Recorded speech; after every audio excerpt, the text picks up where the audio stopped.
Era deka video. Nga muri out. Nebya mwerya. Na. Gwene Jazz. Okalabi. Aina yabitadde. Abantu babitadde. Leka nabane account ya nebitadde. Sokoleke. Tomulaba wano Jazz. Soko je mu sound tebankuba copyright. Zawa de sawa mekezo. 3. Ezekiro. Nga musinganyo sisinkana kiro. Abantu bamaliza okukola musinkana. Musinkana misana temina byakola. Sokoleke. Onani kanani yakatadde. Jazz yennyini. Wabera nawe abigula ebbina.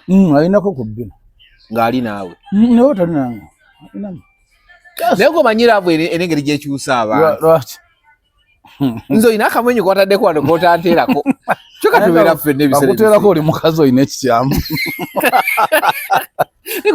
Soko muli ebintu byonna Jazz wagwana. Lwaki? Kiki? Abantu ngala ku kapu bagitaddemu amanyi mangi. Waliwo n'abaagala okusonda ssente. Okwalina. Wano we abadde awo nga tunyumirwamuko. Manyi obulamu buno bwa kiseera omuntu onyumirwamu kunyumirwa kya buntu. Ennaku nedda ngambe enalavu gyambolinga omuntu si ye Jazz ono gwe tubanye ku TikTok. So kijasa nakyo kyemoola.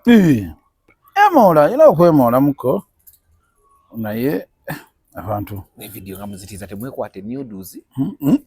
Video nga mwetiridde okwekwata tetulaba nudes. Tubawo kye mwagala kulaba nudes. Tulali awo nga mwagala okuzirabako nudes. Leka Jazz addayo nakuddayo mu kiyumba. Tayo ya Jazz ayenga dayo kolaki wallahi ebintu ebimu bebagamba ntino ebyatulwanya kati byamulwanya byonna abirina musajja amulina. Omusajja amulina? Yes. Ato oli gumite. Sinze. Naye Jazz oyo lwakuba mutemumanyi. Jazz omukyala mulungi. Jazz yakoze atya. Era deka video. Nga muri out. Nebya mwerya. Na. Gwene Jazz. Okalabi. Aina yabitadde. Abantu babitadde. Leka nabane account ya nebitadde. Sokoleke. Tomulaba wano Jazz. Soko je mu sound tebankuba copyright. Zawa de sawa mekezo. 3. Ezekiro. Nga musinganyo sisinkana kiro. Abantu bamaliza okukola musinkana. Musinkana misana temina byakola. Sokoleke. Onani kanani yakatadde. Jazz yennyini. Wabera nawe abigula ebbina. Alinako ku bbina. Ngali nawe. Newo tali nange. Naye gomanyira abo enengeri gyekyusa abantu. Lwaki? Nzo ina akamwenyu kwataddeko wano kootanteerako. Kyokka tubeera ffenna ebiseera. Bakuteerako oli mukazi olina ekikyamu. Soko muli ebintu byonna Jazz wagwana. Lwaki? Kiki? Abantu ngala ku kapu bagitaddemu amanyi mangi. Waliwo n'abaagala okusonda ssente. Waliwo yabatute out. Ani? Lama yabala batute out. Ngala nagenda kukwane muntu. Jujjuzi nakula jjo. Tutiko out okwalina. Wano we abadde awo nga tunyumirwamuko. Manyi obulamu buno bwa kiseera omuntu onyumirwamu kunyumirwa kya buntu. Ennaku nedda ngambe enalavu gyambolinga omuntu si ye Jazz ono gwe tubanye ku TikTok. So kijasa nakyo kyemoola. Kati gwenza obutemoola. Nalabanga Jazz nga atwala abantu nga kaguddeyo. Jazz ali muno yeemoola. Emoola ina okwemoola muko naye abantu. Ne video nga muzitiza temwekwate nudes. Video nga mwetiridde okwekwata tetulaba nudes. Tubawo kye mwagala kulaba nudes. Tulali awo nga mwagala okuzirabako nudes. Leka Jazz addayo nakuddayo mu kiyumba. Tayo ya Jazz ayenga dayo kolaki wallahi ebintu ebimu bebagamba ntino ebyatulwanya kati byamulwanya byonna abirina musajja amulina. Omusajja amulina? Yes. Ato oli gumite. Sinze. Naye jasobola kuba mutemumanyi. Jaso omukyala mulungi. No tiwali akiwakanya. Ekyokubiri jasi mukyala muntu mulamu. Ekyokusatu mukyala mukozi. Ekyokuna mukyala abika bulungi. So towali musisingana mutya jasi gweri jasi twesanga mu 210 muludde 210 nga wali wano twalina ekibiina kya firimu bakiyita Pearl Films yazanyako ku bina Uganda twali tuzanya ffenna nga gwe taata gwe yeri yema biseera ebyo nno sinze yitata twalina firimu zaffe awo ez'ebina Uganda twalimu abantu bangi naye nga era nembiseebyo jasi yali mukwano gwange nnyo nenga si close nnyo yali mukwano gwange ne bwembandya ekitagenda okugenda ebweru ng'olwedde mwe mwemanyi yali mukwano gwange jasi nga wano mulimu kwejjukanyaamu yali mukwano gwange nga ne bwembanguze muogo wa 5 nina omuwaako bwe abantu abaludde jasi tokoze bino by'abantu nti woofu okagobamu n'okakwata ate ne weerabira bwe mwazirunda ati omuntu atwala jasi ayinza ogamba namulabye eggulo jasi tuli mu myaka 15 gwe wali opoli engatto ng'ogitambuziza ebbanga n'ogikubaka akafufu n'ogipolishinga n'eshayininga bweti kyemuliko olinaye mukwano gwo nga muwola nina nga omumanyi omumanyi mukwano gwange era batusanga bayinza okulowooza naye nga ate yadde ati so jasi omuleka tumuleka jasi amanyi nze muntu akyasinza okukuuma emikwano jasi emyaka 14 nga mulimu nga tuli tuti muli gumite era awo netwebulako n'agenda ku kyeri okagobamu Dubai ambawalabu n'akagobamu naddamu n'agenda Iraq n'akagobamu n'amaliriza okagobamu n'akomawo kati yagumidde waka waali chance no nti bwakomawo nga social media emukkiriza guno gwakomyewo guno mulungi nga social media emukkiriza mukyala mukozi emirimu afuna gino naddala egyokuba nga alanga biki jjukira akola kuleka guli ogwabasala gwe bagenda eggulu namulaba akayana mukaawo babamukko mu bizinesi bisalago tugambe nti gwamusala naye tyagwamanya sigala akola so nze jasi ekimunyumirako nti mukozi amala okuba omukozi muntu mulamu ate jasi no bwaba akwagala tunulya ye ne Rama unconditionally kati abantu ngabo mu bulamu tubeetaaga true naye lwakuba nti abantu abasinga mboba ne mukwano gwo anti gwe oli mukwano gwo gwe osanga omuntu amajiga bano bannange ninga tewali kiriwo atula mu balabula munalowooza ate akanako ojja kkanjazikamu mukwano gwange mukwazike nga ntambula nako mu bbaala kalina vibe kalina engeri ekanyenya oba otudde ne kajja ne kakujenyezaamu abaliraanye bayinza okulowooza abali ne bagamba omusajja ali mu kintu bwe mumala buli omu akwata n'omulala n'akwata bagenda otuuka bagenda kulaba alinyazidde eno nnyazitebaga omanyi mubulamu kati kankulayo ekintu kimu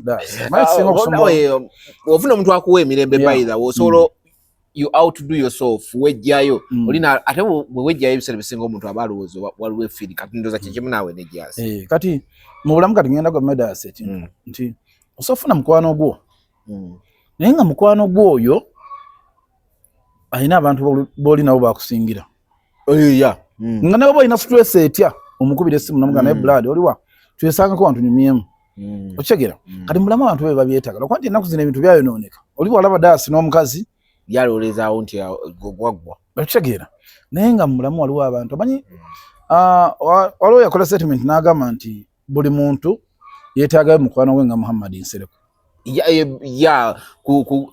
buli kimu kye baayogeranga ku katolo bw'amaye nga kimuyita ku matunga ye akipinga the friendship gye balina kati nze naye bwe mbanja nnyo omuntu kisukamu nti nze saanyo omuntu okubeerawo ng'alowooza mwagala nsikwagala kati so nze nkuuma nnyo emikwano emandi jasi maze naye emyaka 15 nina abantu abalira nabo bendudde nabo emyaka ebbanga eddene ekitegeera kati mu kyo kikyengeza kugamba kyengeza kutegeeza nti emikono kintu kikulu ya kati kya Duncan ne Jasi kati ate ono Gisu wife Gisu wife ono yaje e Kampala nga yagala Franka Ntanga yali bagamba yagirira ne Franka agenda okulanda kibba Franka bwe yagamba agenda okujja nga bagamba ati yali wa Senkubuge Senkubuge Gisu wife yagala kwa Senkubuge tomusalako mugambo olwokuba yakubye nze ate yankubye eki nze munaye no teri muntu anjogerako kintu ne Jasi ne munyigira ayi muna nseka busesi kanze binyumira ate bagwe twali tuli mu kulyanirama Jasi aga fuate video ire yiyo gyolaba nze sina buzibu nyumira kati Gisu wife bye binabijja bwabi kimbu simanyi iyo ino mukazi simanyi ali ludda wa simanyi ne mukazi wagenda kwekyanga simanyi yayogedde awo ebintu nga biri ku speed no just social media eno giraba ebiseera ebisinga buli muntu ali ku social media bwakusanga ko Dasi naye ku social media n'amanyako nti Dasi mukwano gwa Duncan alowooza akumanyi kitegeero ate naddala bw'ategeera nti no ayina essanyazi lyasobola okujjako neweba unity emu abaana bo yefuula nnyo akumanyi nti social media eno ekigisudde olina abantu abaali ab'amaanyi nga naye essaawa zino si b'amaanyi omanyi lwaki kwogera kintu ng'oli yakusuubiramu ekintu ekirungi n'ojja noyogera obulimba kati bw'omala okwogera obulimba obwo enkya abantu balaba ojjukira obulimba tebwekweka amazima gayinza oluwayo nayegajja yes naye obulimba buno tebwekweka nti gwosobola okujja n'ogamba noyogera kyoyogedde abo ne balinda ekidda ku mmeeza nga tolina kitegeeza oba ogudde that's why nti bw'osanga twogera mu mboozi mukati nti Dasi oba nendowoozayo nemba neyange bwe mba newenkyamiza nga siyogeddewo bulungi oli n'akwanukula Duncan ono woyogedde toyogedde mu bulungi bano kirina kuba bwe kiti naye omuntu lwabeera bwomu mu kamera gwe yeerimbulula onfuna kati ate nekyokubiri twafuna ekizibu nti ku social media kuno tuliko abantu nga bo baagala kakubye nze mba nkasookamu abantu abatomedde asobola okuyita ku Pakalasi n'asanga bakubyeyo kibaati n'atamanya bakubyewo kibaati kulongoosa naye olwokuba yayagala okuba nti yasoose adduka emesinala breaking news Pakalasi bagigadde ekizimbe kyonna bakisudde Pakalasi tekyaliwo evuddewo n'avaako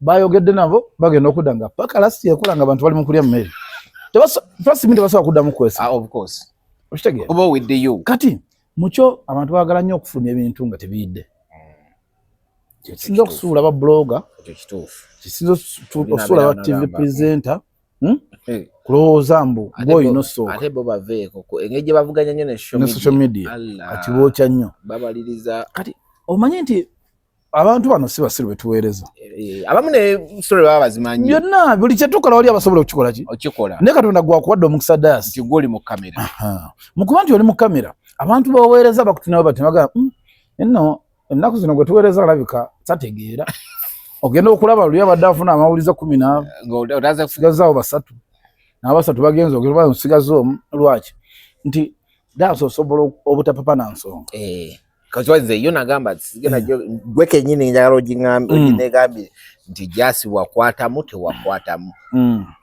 Jasi yemmuleke nga kyotugamba kyetugenda nakyo kati nze njanya abantu batwalayo kyebamanyi menze nyumirwa nnyo abantu najjukira abantu baagala content kati buli muntu atwalayo kyamanyi kwanza sawa kudda okwenyonyolako na Jasi faso si mubi si mulema kyala mulungi kati omuntu yena nga ali presentable naye bamuku lwaki mba nzira okwenyonyola batasanze na King Shiba ne King Shiba so by the way waliwo yamulonze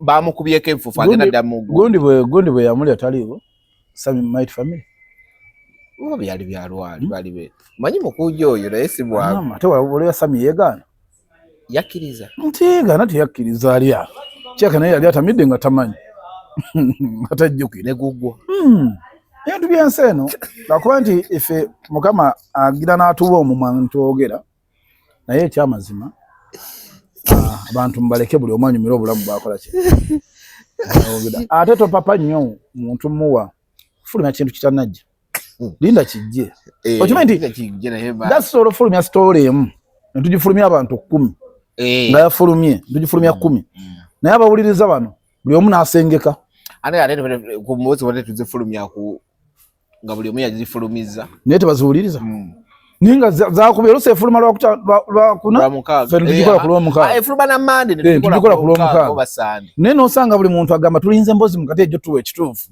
okitegeera buli muntu osomuwa ekituufu naye okimuwadde oti so topic yanjivaako ngamba jasi mumuleke aba mukyala wange bamuleke kanagwera mwe nina wano omugwe mmanyi na nyini radio omukazi gwe yabeeranga naye nga yamupangira abakazi yamala namuwasa namuziramu n'abaana wadde oluvannyuma ennyo baamala ne baawukana oli n'asigala ebweru nali Uganda naye wasomyeko mu comments eziri wansi waliwo yagambye jasi dankani musawo genda omukebeze ng'ondidde nnyo waliwo yagambye yakulya ezo message comment ozisomangako zinsesa nnonzi waliwo yagambye nange yagwaggwa ne dankani waliwo yagambye nti bana alidde abawala naye nga mwendi omuntu neyewako oyo aba alimba nagenza okeberako nemulaba nga akyana abakwayuza eŋŋamba dankani sinatuuka mu level eyo omuntu anaabakwayuza ekitegeera nagenza olaba omulala agamba dankani mutwala omukebeze ngenda omutunulako nga yennyini yeetaaga twakebeza obanga bamukebeza ddanga byakati so comment ezo zinyumira era gulo egona zeebaka nga bukyali nenzira mu comment ne bwe nasisimuse nenzira mu comment nensoma ati ekirungi kya social media eno kyemutagimanyiiko buli muntu amanye munne kati waliyo omuntu daasa akumanyi okusinga gwe bwemanyi ng'omuntu akwogera ko nawe ne weekanga kino bulijjo kiyindiko ye obulamu bw'amanyi akumanyi ate oluusi aba takumanyi naye nga yakulaga audience nti akumanyi ng'oyo mumanyi ekyali kirungi kintu ekyo kiba kibi naye buli muntu omu obudde n'akola kyayagala wagenze ku mukolo gwa Waikibenda saagenze ogulabyeko ku kitimba ngulabyeko waliwo agusunsudde penga omulabe nga sunsula omukolo omulabe naye kati n'ebigambo agutwagazza ate okugulaba omukolo omutuufu nga we gwabadde tugenda kugulaba tugugoberere naye kuba naye yennyini akugamba agusunsudde yalabyeko bukkiriibu kitegeera tayogedde ku omusajja bamuwadde ekirabo ky'emmotoka omukolo tegwabadde live tegwabadde live ompulira omanyi nina ekintu kyengenda okugamba waliwo abantu nga bo obulamu bwange basigaza palapase kati ye mukulu penga omanyi nze ojja ogendera abantu abakuba emikolo gy'abantu ng'oli akuba omukolo gwa dance gwanyumye aba tawasangako takolangako birthday party gwa miliyoni 3 yatukolereyo kale omukolo gwonna gw'aba asobodde n'owatukola gwa miliyoni 2 tokolanga ku mukolo tokolanga ku birthday party tokolanga ku ki oli mukuzala mukolo gwa muno gwa miliyoni 3 mbuguni talina njala mu bigere Bobby Rashi ani agamba penge yagambye bageze noyambasa abasajja obugato bwa open omu ku basajja nga talina njala mu bigere ne bamubuuza naga ate Bobby Rashi alina njala mu bigere anti ekyo kibayita ebbulwa bikola nze nalaba nze Bobby Rashi kimanyi mumanyi nange mumanyi nze Bobby Rashi ndaba ebigere bye bituukiridde kati penga talaba ku Bobby Rashi maaso ku maaso y'ebigere yabirabye ddi era yewe omanyi nze kyenjawukanako n'abantu das kwe kulowooza nti omuntu bw'akola omukolo gwe gw'atakwebuuzizaako waliwo ogusonsula kulaga nti nino omuanalyst gwe manyi bwe bakola ekivulu nga takibadde mu makkati bw'ajja jakuba kikube anti omumanyi buli wabanga omukolo event yagibadde wakati agikuba gifiirako anti kati yatuuka mu myaka gy'entondo manyi kati waliwo abantu nga bali mu media kuno kyogera bwegambye mukulu abantu abo baatuuka mu media balowooza nti balina ofuga mu media okitegeera media ne bava mu ngalo babatwalira kabalaza kameeme ntuuliraako wano okitegeera mu kubagamba ntuuliraako wano bo baliwo okusunsa nti ye bw'aba ategese ekintu kyekiba ekirungi naye nze ku bintu byonna byonna byategese oyo gwogambye siraba nkuba ategese kyo nga nnungi eva shows ziba disorganized ziba za kisirusiru nandizimenye ne bajategera gwe twogera kati tozimenya naye nze ngamba ekintu kimu bw'oba toli mukolo gwa munno nga tiyakwisa gwesonyiwe bwe bati abantu baddaku mukolo gwalama gwabadde mubi laba alina emyaka emi lama alina emyaka 29 agenda kweza ameka akuba omukolo gwalama alina emyaka 40 kyakola nkuwadde birthday akuba omukolo gwalama amaze ku lujja emyaka 4 tewali yali amusinyeko waddumu okukyalako ewaabwe. Osanga kuba omukolo gw'alama nga newaabwe bamweta balina akantu ke bakozesa oyo gundi saamusiimye nyoko omuliro genda osiime ennyoko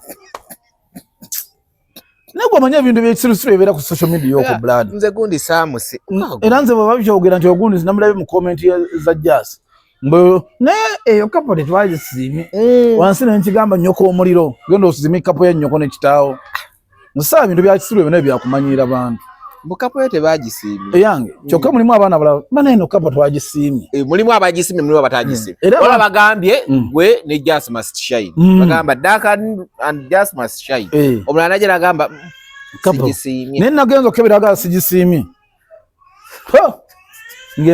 nga olugoye olw'emitwalo ebyo yatandise oddambala omwaka oguwedde ng'olwalina emyaka emeka alabika ali myaka nga 40 tubadde ku gundi ku mbaga ya Wyke Benda alabika yatuuse mu myaka gyalaba nga alina okuseta nino mulabako mu kukyala era yoyo omukyala yennyini yagenda n'akyala kati okwanjula kwawedde kati ndowooza tugenda mu gundi yagamba omukyala yemmire tali ku social media kirungi kisookera ddala ekyokubiri teyali wa kusika kutu wadde oli muyimbi nze nsala bimanya ebyo yawa ensonga zonna Wyke Benda lwaki ateekeddwa okuba nga ye mukazi gwateeka mu maka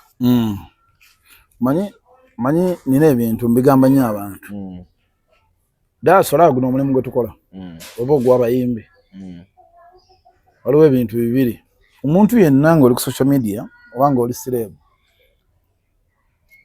omukyalawo si kirungi musamu mu kamera obanga wali omulabyeko nze ebbanga limaze naawe simanyi mukyalawo ate oba omwagaza tewali anti kyenkugamba nti omuntu yenna ebyaddala alina okweka omukyala nze n'abaana bange ndowooza nabateekayo kondooza emyezi ng'ebiri okuva olwo bali kikola nga bakuze nga baagadde nti bo beeteeka kati nze owange nnyinza okuba sibasangayo no I did but later kamagezi najja ngamba but bwe balikula ne bambuuza naye dadi wali otuteekayo twali tukusabye obaddamu nti ekyokubiri tulina abantu abatategeera embuyabuya bonge emitwe gyabwe bagejjako ne bassaamu obuugi mu bwongo nga bwe mba mulumbye nga Duncan ate ye ogenda okusanga akutta omwana wange amufudde katyumu ate nze mulamu kye nsinga okuba nakyo ekizibu nze ku mwana newokubeera palisa omukima nkunoonya ku mwana nkutereka nayo giba emyaka emeka kati okwewala ebintu ng'ebyo abaana mbajja ku social media omukyala gwenjagala naava ku social media nze mbulamu nina jjajja wange mwagala nnyo tumulaba nkuwadde amazaalibwa ge gatuusa era ntwalayo keeki mu kyalo nengula ebyokunywa nengula enkoko nengula zi KFC ne tutuula wansi ne tulya entunywa naye nabagamba nze mba ne mukadde antu celebrating a birthday saagala simu ate mba celebrating balimba ndaga baaki kigema naye kati ensobi gye tukola manyi lwaki abantu ebiseera ebisinga beekyawa n'osanga nga mu kwekyawa omukubba emirembe gikoze eki buli bw'otimba omuntu ku social media wakwana abantu tebaga kimanya oba omugulidde ebintu ebyo first of all abakazi abali singo bangi ku social media ate abalina ebisinga ebya mukazi wo oba ebisinga ebya bbaawo kati abantu awo babeerawo kulinda buli bwojja n'omusuusuuta n'omubalinyisaako balinda mulimu n'aba gaapu tumufunye tutya Duncan mukwano gwa nti mukwano gwa Dayas ono tumukoze tutya okutufunira ani kati buli bw'oteeka bbaawo oba mukyala wo ku social media obanga amukubira akalango byonna mbirina kiki yamunoonyamu ekyo nga naye ayingirawo zeneno nagamba abantu ne bagamba mbuno ebiseera ebisinga bakazi babba bammwe oba abakazi bammwe oli tamulya nti olw'okuba ayagala ebiseera ebisinga mikwano gyo gimulya okusinziira ku byoba oyogedde mu bo mu saakozi zaabwe kyakubiri ayinza okuba mwena abadde mukwano gwammwe mikwano gyo ne gyebuuza lwaki muffena yalonzeemu ggwe n'ayagala akole ki akitegeere ekyokusatu baba baagala oluusi oba weepa kati n'obalaga omuntu wo bagamba kati katumukuliire tukulage nti naffe tusobola omulya ngenda kuba ekyokulabirako omuwala yatimba bbaawe ye mukwano gwange ng'abeera segukwawo watimba baawe nga mutukubye nno bayambalako ne ku bugoye obufaanagana love yali ekuze nga yalwasa ne enjo nga buli lwakutana n'olwomukaaga n'olwesande bambala butengi ne bagenda ku biiki ne batuula eyo kati pikoko mba ndi awo kati ekyanyumira tokimanyi nga nina anoonya omuwala anoonya omulenzi oyo waliwo omuwala anoonya oyo omulenzi naye ng'omuwala w'Ebungereza nga ate waliwo omusajja anoonya omuwala onteeka kyenkugamba kati bombi waliwo abanoonya ng'ebintu biri biti onfuna anti relationship teyamala myezi 4 yamala egyo okuva batandika okukozesa ku social media bwe bati nga ne banebisaako baali bulungi nga beera bali myaka gyabwe emeka ngera buli omu agenda nakola nadde ewaka nga nibo batambula tewali apostinga munne ngira mbeera nabo oluusi nitula mmotoka ne mbatwala awo ne tubeere naye oluyamala okukozesa ku social media bwe bati mukyala we yuke nabba omulenzi omukazi oli naye ne bamubba kati ng'omukazi amanyi akukuta n'omusajja amanyi akukuta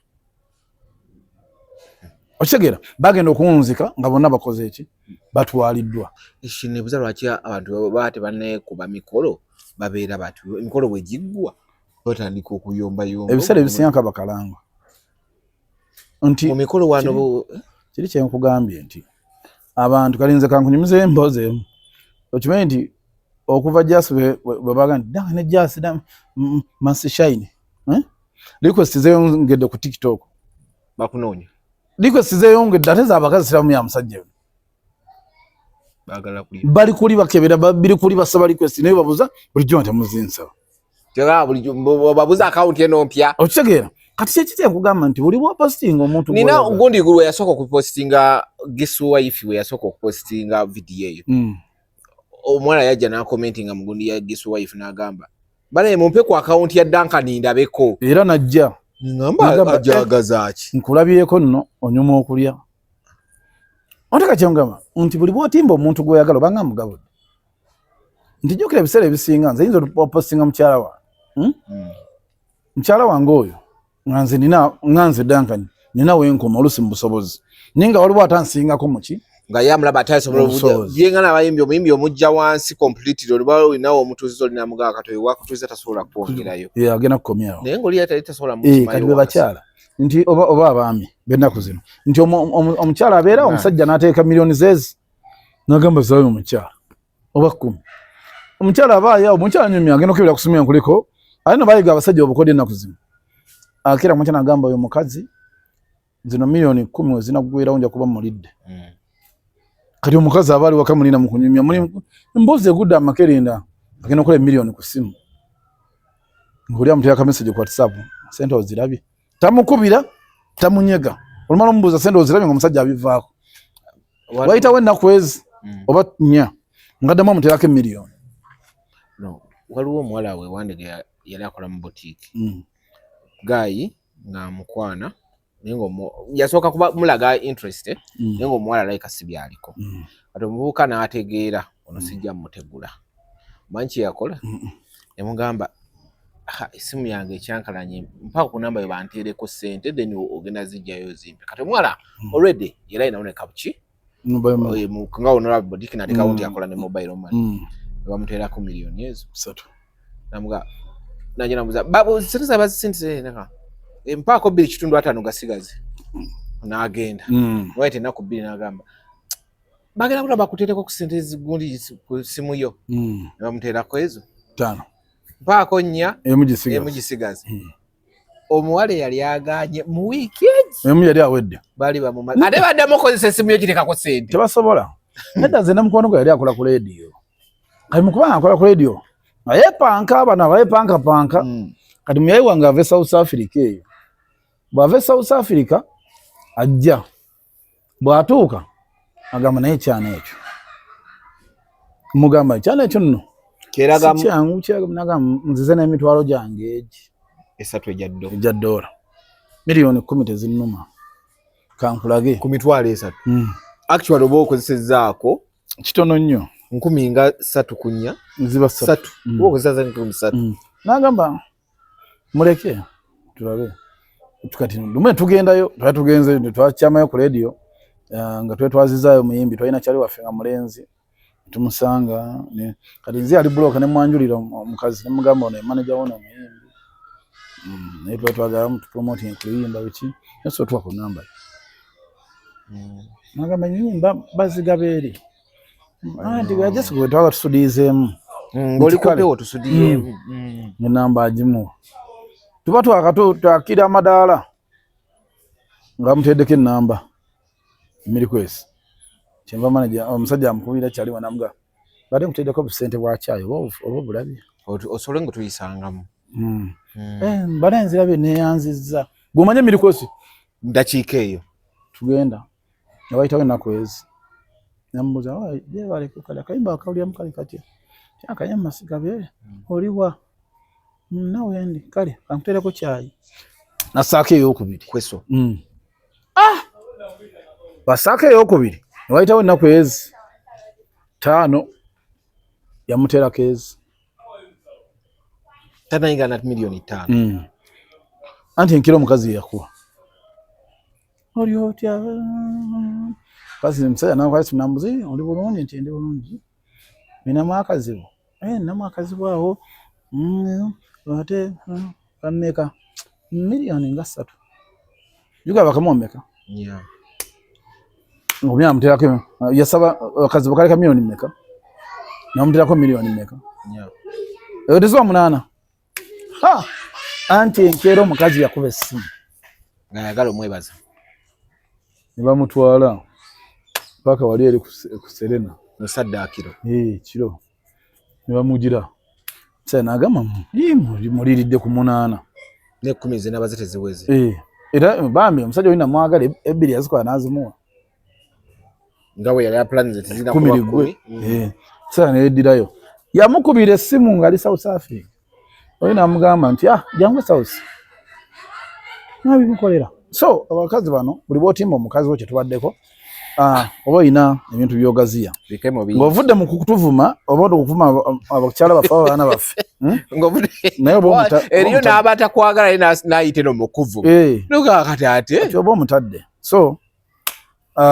anyway nze siwagira muntu kutimba mukyala we oba baana be abaana babeera babona omukyala bawo toyina gwokakasa omanye abakazi abo baganye ebintu byekisirusiru ebyo mbuka ntimbe bba wange dayasi abakazi balema mukwana joko mutimba dayasi abakazi jakumufuna abakazi abangi anti mbulamu bwensi abakazi baganye competition si amuli ati omuvubuka bwatyo yeka nja kumulya bye byagundi byalimu kati era nzo kola video data ina kola bulijjo gundi ono muyimbi ato muyimbi to mumanyi we namugongo nenalya gole yatandise okukola bu video nga akakasa abantu anti kati size ensonga zalimu tezo abana ku social media yoko bamanyi gwe das era nze das woite mama kazi ojja kukitegera nja kukuvuma togera mu mutimbaddi nja kukuvuma nina mutimbaddi nze nkubulya ano nze nafunako omukazi nga walugezigezi nga ntimba kumacha na akawungezi n'ekiro nga akutimba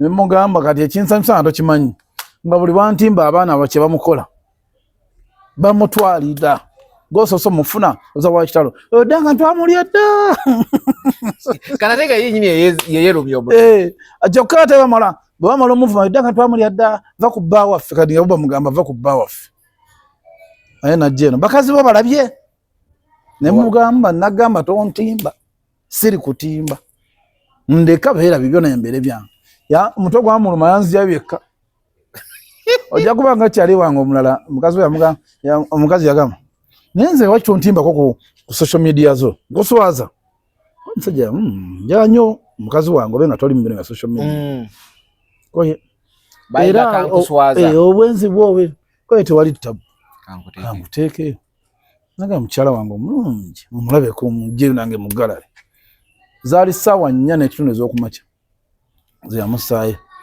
zazi bera sawa 5 omukazi amukubira nyambo nzije ku social media byo ate lwaji ngabana bamuvuma ne bavane kyara banyinti katonda wange ande kyasinga omukutula mwana omuvuma namugamba omukyala gwotimbye mama nga kyetwamukola Masaka ngana akomenti za mumanyi naga bolooza nkulimba nyinza comment nga nooza nkulimba bamuzala bati amanyaga yono omusajja wa boda yali aparking bati yasooka mujira ono no note namaliza nga sayo mujira anti mu dakiika 3 waliwo comment 240 nenga temuli ewo manage mukazi naga todamu okuntimba nkwegayiridde beera bibyo kambe byange. Anyway, gundi yaguze bat yagenze mu China town n'asuubula bat zibat abalaso wazirabye namulabye yasuubudde zibat yasuubudde zaki ndoza balina video shoot alabye bagamba baga kulumba kabira yajikubide na suit nina ebintu omanyi ennaku z'omubbi zibeerana kitegeera nti basayinza okuba nga libo yalumba alien skin tewali kyamukolebwako era nga Mukama yamuyamba n'omusango gwo n'aguvuunuka naye mu nsi bagamba Katonda tagaba chance meka biri naye yazimwa ku luyi naye waliwo chance manyi ennaku z'omubbi zibeerana manyi waliwo okwepika kuno ne twepika first of all nyinza okwebaza Katonda nja kwebaza Katonda ku lw'amaanyi ga family y'Amayanja ina amaanyi kuba n'amaanyi ogikkiriza y'amaanyi by the way family y'Amayanja eyo giraba y'amaanyi music industry eno yezimu ku family zetugamba nti zikubye ya family zikubye mu kubanga zikubye Mukama aziwereddemu omukisa wetutunulya family ezikubye kuliko ey'Amayanja kuliko eya Sentamu kuba Sentamu abayimbi mwebali kuliko eyani mweyabebe kulali eka mutabani wayimba mutabani ne muwala we ayimba Biata naye tebe n'abakujja balesi najogera n'ogipapiro manyi by the way bebe kulo oyo mwagala nnyo tena zikuwakanyiza zizeyo ku kiri ennaku zino simanyi lwaki mwagala ojja mwagala zimanyi lwaki omwagala nze ayino nze manyi lwaki omwagala I know actually I know the whole synopsis of the anyway tugeyo sagala tugendeyo kakati mu kyokuyimba okinzirizanya naawe kituufu kirungi naye kinume kimu si byakulabirako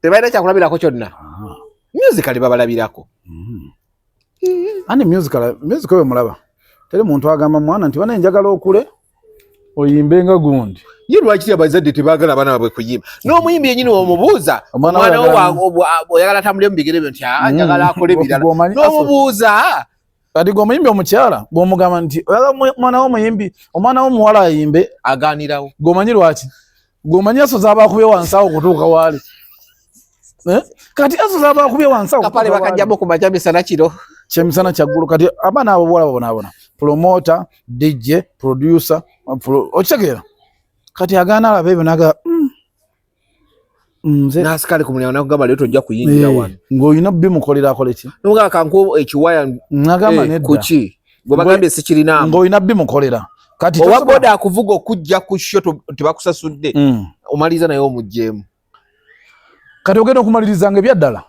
teri mwana gwe oyinza kusindika mu kintu ekyo so nze nempuzika ngamba ekintu kimu abantu kyebamanyi nti abaana bayimbye ennyo naye si byakulabirako teri muntu gwoyinza kugamba nti mwana wange abeere nga Palaso tekiriiyo taliiyo manyiza kankulayo kino Palaso n'omuyimbi mulungi nnyo era nze Palaso atanayingira bintu byafujjo nali faani we wamukyaba nali faani we naye kati ekisinga okunnuma tokimanyi nti aleka endongo najja n'alumba okugamba nti kati zivuge omanyi teri muntu asasula olwakkuba teri muntu asasula olwakkuba ataliiyo nti banaye tugenda kukuba gundi oyo bagera tusasula tekiriiyo okitegeera naye ebiseera ebisinga kijja nagamba nti ennaku z'omubbi zibaana nti bino byonna bye twewaga byolaba ebiri mu kutambula ssaawa zino anti omuntu omu agenda kukuba omuntu afe nga kamera zikulaba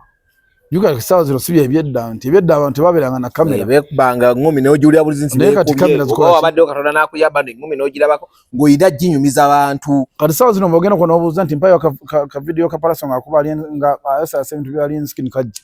N'okafuna. N'akali nga alumba eddwaliro nako weekali. Kati mu kyo kye nkugamba nti sawa zino waliwo ekyo kibayita nti sikyakulabirako. Kyekyo. Naye nga bayimbi balungi wano tuyinza okuba nti tunafuna famire nyimbi ng'eyo. Gundi Seguya sibwali ennyo. Gundi Seguya ani Wizo. Ate bangambye yazemu yakubye mukazi we. Tugenda kujjawo. Kati atungambudde musibwa. Anti efujjo lendo lya waka. Ekirungi kya Wizo. Bobeso byako bombi. Ekirungi kya Wizo. Kyakola kirungi wabita bakola ki? Bo ba munju. Anti bulira bo ba munju. Naye tubawagira kwita. Anti bali wa issue zaabwe. Kati onasasula oli kiwaki wantomera. Ne bwe yagamba temumusiba. Yali amanyi bwagenda mumusa. Tugenda tuukawo. Oteka kyengamba. Kati mu kyo kyengamba nti nze ngamba Uncle muyimbi mulungi. Afokasinge ku music. Manyi waliwo ebiseera bino toyandi gavumenti eno sawa zino weeri. Waliwo obudde bwa gavumenti natukola ki. Ateri ku side yo. Omanyi gavumenti ya wano tebagyesugulirako. Bulungi nnyo. Waliwo ebiseera gavumenti ateri ku side yo okolayo ekintu ekyo. Kati ng'oyagala okulaba obuzibu bwonna bujje. Angopi akole ensobi eji. Kwani nagwe nalabeko ekyaye yali amanyi basobola mujja kumpewo lwamujjeko n'akolerawo live n'asusula. Anti yo naye yali amanyi omanze n'agamba wano topic tubuukamu. So kabalize eno ali zijja mu mutwe n'engamba. Bakati olaba oyo. Ngoya okulaba nti ebintu by'ensi eno bikyuka. Tugambe tugenda mujja kusooka tumalize Uncle ne family. Kati ndi kwa Uncle. Ngoya okulaba ebintu by'ensi bikyuka. Bwe tuva mu kalulu bwetu ti. Uncle akole ensobi eji. Agulire. Ojja kulaba. Nga buli kimu kikyuse. Batandike n'omuwa omusango gwatagwa yali amanyi nti bamusonyiwa. Nako gukole ki? Gujje. Nti sawa zino muyinza okuba muli ba darling. Tugenda mu kalulu. Balina bakwata bulungi kwaba beetaaga okuŋŋaanya abantu mu campaign. Naye after campaign ogenda okulaba kale entuufu ey'ekibiina kye mulimu ekyenalemu. Nti yere tegeeza musana. Oteka kye mugamba. Nti sawa zino muyinza okukola byonna mwagala ne musanga ababoogeddeko ne babavuma ne mubakuba. Wanzira enne yali ku ttiimu ya Palaso yampooningako. Gundi. Julio. Naye namugamba nze ndi Kasajja Lwazi. Julio. Ani nso munoonya emyaka egi. Nine yampooningako ne bangamba alina bagenda okunsindikira. Namugamba tokikola. Ani nze so bansindikira. Namugamba ye namukubira direct ne mugamba. Nti tolaba nti just tubeerawo bwe tutyo naye tokikola. Nanda so bansindika nze ngamba abantu so bansindika. Kuba bayinza okunfunza sabwe. Naye wemba sifudde. Ne bamaliriza okuwona n'ogogira buli n'ogiba emyaka egi. Tubabutoola.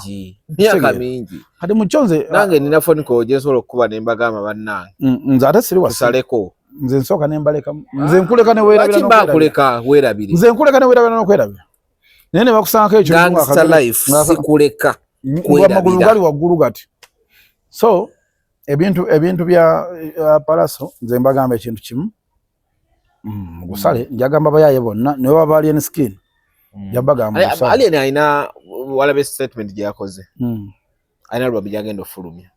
Eriko kipepeo Mama Mia. Eriko Mama Mia kipepeo valu bichi. Nagamba bomba mbadde mulowooza ati no kati bali mulowooza nti ye top wa mwasinga kati kuna balaga nti talina kyali. Ayinza okubeera awo nti ayinza okuba nti eggaali eyiye alina kusooka kuddayo wakagifuna.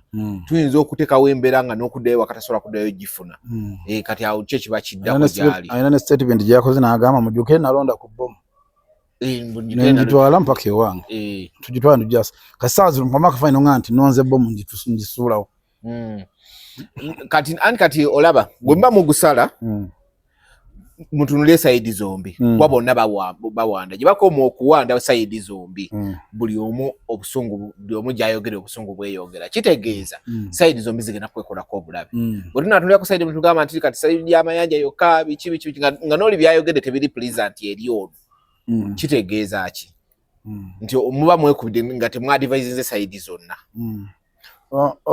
Omanyi nze nabagambako tujja tuuka ekiseera nga abaana babulira abazadde. John Segawa yakyo twabadde wano mukati abantu abamu nga bakaayana ku Kyannamubiru. I liked John Segawa's review of akatabo kaki? Ka Irene. N'agamba bwe kibanga ekintu kyatuuka nga kiri vice versa nga abazadde kati jjukira luli abaana be baasobya nga abazadde nga abazadde be basobya abaana nga the only way okubatereeza kuba tosobola bakuba kuba omuzadde omusobya kuba then mwonna muwandiike kati abasigadde balabireko nti banawe naakola kino omwana agenda wandiika. Manyi twabadde ku ntebe awo nga twogera ku nsonga za Namubiro. Yes. Kati nendabayo abantu abamu nga bagamba. And I was insisting omu natuka n'okuŋŋamba mbuno amanya agamu bagabaggyeko kati nabambuga oli mulangira. Ngamba no. Nti okutegeera si kwa mpaka. Ngati nina abantu ogula bena koti nze natukola emboozi mukati. Nga ebintu byabwe engeri gye babyogeramu ya kisiru. Bajja kunsonyiwa. Bebamu mutabani wa Chameleone. Yes. Bwe yakola statement ezisa mutata w'eggaali bawagira mutabani ne bagamba mutabani kyakoze kyekyo atereze ku taata we Chameleone asusse. Era ne batuwa ebyokulabirako nga bingi bwe biti ebiraga Chameleone nti mubi eri abaana. Kati bwe kyatuuse ku Irene olwokuba balina mikwano gy'aba Irene be batambula nabo babe bamanyi ate Irene ye n'abeera omubi. Oshegera kati ne nkubuuza lwaki mutabani wa Chameleone bwe yalanenya taata we twagamba nti mubi, lwaki ate Irene bw'anenyeza ku maama we n'awandiika akatabo ko tajja muvuma tajja bimugambo one on one kabiise mu katabo ono nwono bagezako n'ekigaana. Omwana yagezaako enfunda mpitirivu nti Irene oyo tuyinza okuba nga tuli awo nti Irene Namubiro bwe yasooka n'afuna ekizibu ky'okutwala enjaga yali Japan yajja nga amanyi alina kiki yalingana maama we. Okitegeera maama n'agaana kiki yalingana naye n'afuna fulumi n'akola ki n'ayomba agenda okuwulira eri mu bwama be bamu kubadde tumanyi ensinti etteeka lyayo ti anything concerning ebintu ebyo kufa. Okay. Kati mukyo bwe mba siina bwe nyumya nama manyi mubulamu waliwo ekintu gwe kyonenyeza omuntu naye nga tomanyi nsonga lwaki okinenyeza omuntu nti mubulamu tulina obulamu bwe tutambuliramu naye nga obulamu bwe tutambuliramu Mukama yakkiriza nga ffe kennyini ffe tulina okubwetereeza nti tesobola kunenya maama wange oba jjajja wange naye bwe nfuna obudde nga nsobola okuwandiika nga simuyisizaamu gw'atayagala katabo ka Namubiro kumanya biki bye yawandiise ku maama we kaleke. Ffe abaagala oba oluusi abantu abayita mu mbeera nga Irene gye bayitamu baleke bakasome. Era naye yagambye nga wandiise okasome yagambye let me hope my story let me hope my story can tell yours. Kuba wagamba my journey of healing kitegeeza nti osobola okukasoma nawe engeri gyeddaabiriza nawe n'okayigakane bwenti ne bwenti. Kwanza nabadde ekyokulaba naga nti omwana yakola emyaka 5 mu kiyumba agenda okudda na sente maama yazirya. Ojjukira omwana yettira ku gundi nono gwe nkunyumiza yeesula mu kidiba noli yava ku gundi kuwakaza usi bamulaba kwambuka atuuka eri waggulu aleka akapapula nti natuuse waka nga tewasina kyennina ku bizibu bye badde ngamba maama engeri gye mbadde mpitamu nga n'oluusi siri abankola biki nga sinawe yadde olwataano. Yamubuuza kimu onyombesa ani yakuzaala lwaki tewandiika n'otanza ate wanzala kumbonyabonya naye gwe olwokuba nti abantu tebamanyi kibadde bagamba mbuno oli waba yakutereka emyezi 9 tulina bukakafu kino nti bayagezaako okugyamu olutendo Luganda. Ekyokubiri das nti abantu bano kibeera bidde oyinza okuba oli wamutereka emyezi 9 ate kitegeeza nti wamala omutereka mbonyeebonye kyoleko ndi gwe gusoose tolaba nkobu video buno obusatulatinga ng'oli yeezaalira omwana naye nga enkuba gyamukubamu si y'abuntu. Abantu abo gye bali naye teri muntu ayinza kusanga mwana ng'agudde mu kizibu ng'agenda fiira Japan n'enjaga n'otamuwa budde muwuliriza nti nange nti nkwagala.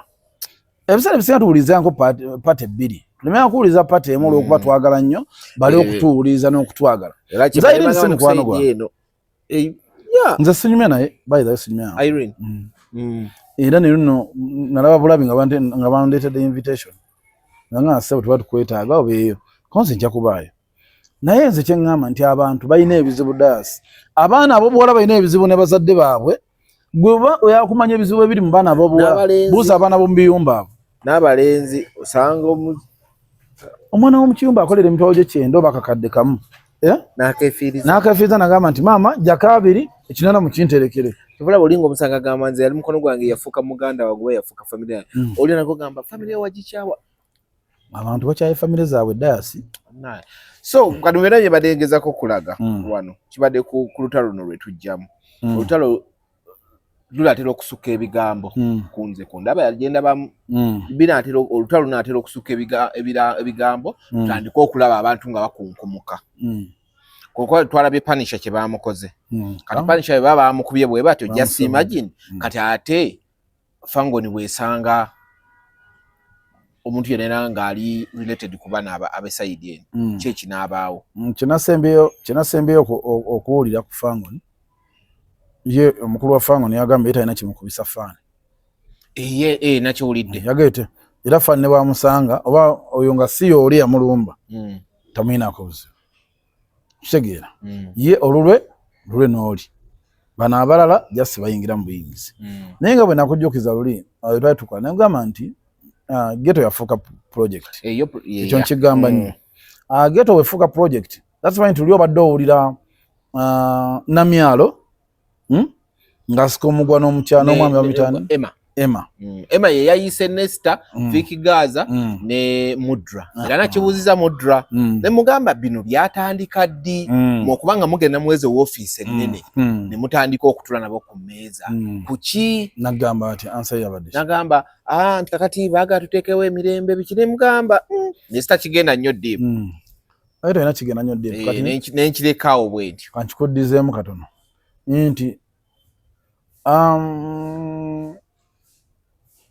Ghetto yafuuka project Ghetto mu kufuuka project buli omu alwana kubanga azawuwe nga ya reporting abakulu ontegedde nti kati saawa zino luli project bwe yali erina okutambula nga Alien Skin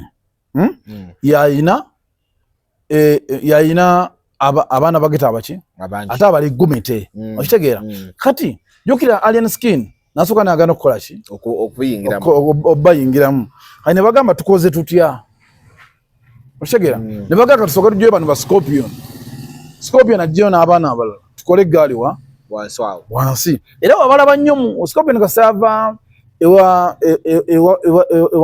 ewalien bamuwonya amaanyi wansi awo era amaanyi ga Scorpion gagenza okukendeera bino bye yakola mu kugenda okuwandiisa omukulembeze w'eggwanga banzijukira that time Bebe yagenda nayo nalabako ba Emma nalabako kusaasira nalabako kireka ne kintu bali bakimuwaddemu Scorpion nalabako abantu ab'enjawulo nga bagendayo Scorpion bamukoledde duwa awo mu kisiibo ayisa abavuka bonna abagabudde ngamba kati Scorpion yali afunye omukisa naye luno lwe bagenda bali banona mpapula za mukulembeze bali bazizaayo bali banona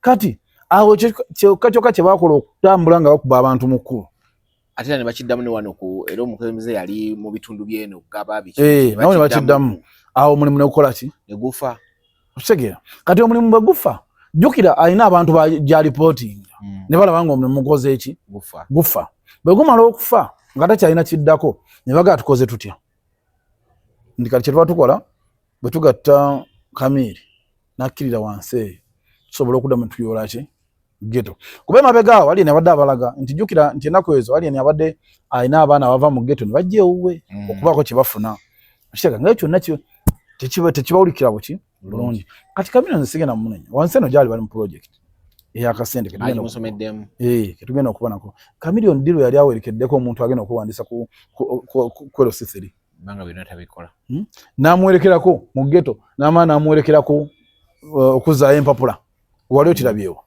kitegeeza nti eyo project etambula era ina abakulu abagikola ki kitegeeza Ghetto project naye abakulu abagiteeka tebagiteeka gifunamu wabula ate bali muku bagita divide and rule abagitegeka baagala gifunamu bonga bo yes era bana kulekeno wansi nga bana abaana ba Ghetto bemulaba wansi bo balangibwa bwemagira bagenda kukuwa n'okusiba bakole ki basibwe naye nga bano abakulembera nze nabadde wano omwana wali bamuyita Medi ali awo alina Ghetto ze wano wansi aweza abaana ng'ebikumi bimeka naye abaana oli bansanga naye nga naye tukoze tutya ddange ne bagamba kiki ne bagamba okimanyi nti buli we bajja wano banoonyamu batoopu baffe ne babatwala ne batusuubiza ensi n'eggulu biki ffe waffe sente za sako tezituukanga era walumane yakyogeranga bali ekola mulina wano olinayo obudde nje mbakuweemu nina mujja mukubira Medi bakuweemu Medi n'agamba ife batukozesa buki naye twetaaga naffe wetufuna tufune omukulembeze waffe atutuuzeeko tufune ku ssente za sako ezo nti mu Ghetto tulinamu abaana nga basobola okubajja balinamu abaana nga balina emirimu egyaki naye nga tebalina kapito kati oyo omwana yagamba nti bo basanga ina kapito bawamba biwambe ontekala kyenkugamba kati Muchecho bawamba ebintu bubasanga nti no bantu balina kebekozeemu wallahi ogenda kulaba enkeera kesisenge zate etwala ebintu n'ogibuuza mwagala bantu babba oba bebeezaawo kati ye gavumenti gye tulimu nti bano bagundi bonna abakulembera abo abaana abagenda mu ghetto balina okukola ekintu eki kimu abaana abo bafunye batya ebyokukola ebintu byetubikumye butya kesisi obutabitwala nti nsawo ziri mwemugamba abaana abakomplaininga bali abaana ng'ebikumi ebyo naye bali balinako obubezi ba top bano abaana babayita lumu banaye mujje buli omu naayitako baayise kyenakomye okumanyaawo nga bagamba bati bagenda biddamu bo bagenda kukola kikoosi kyabwe nga tekirina kikulembera gye bali wansi ati gwe balaba nti mulimu ate alinga gwe bawuliriramu gwe batwala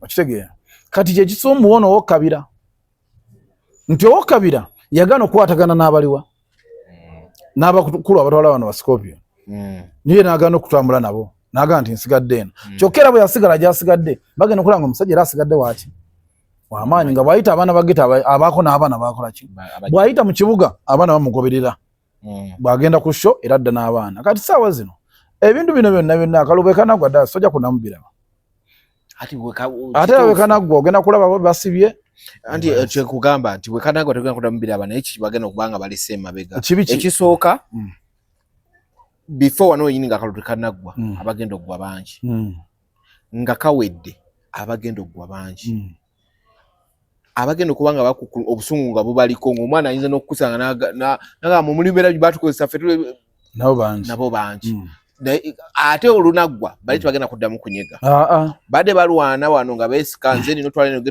geto olwokuba nti bamuwa akawumbi n'addira abatopu n'abawa 10 ye topu amampaddeyo miliyoni 10 nze kangende ku byange bano abawansi mubalese mutya nga balance gwatutte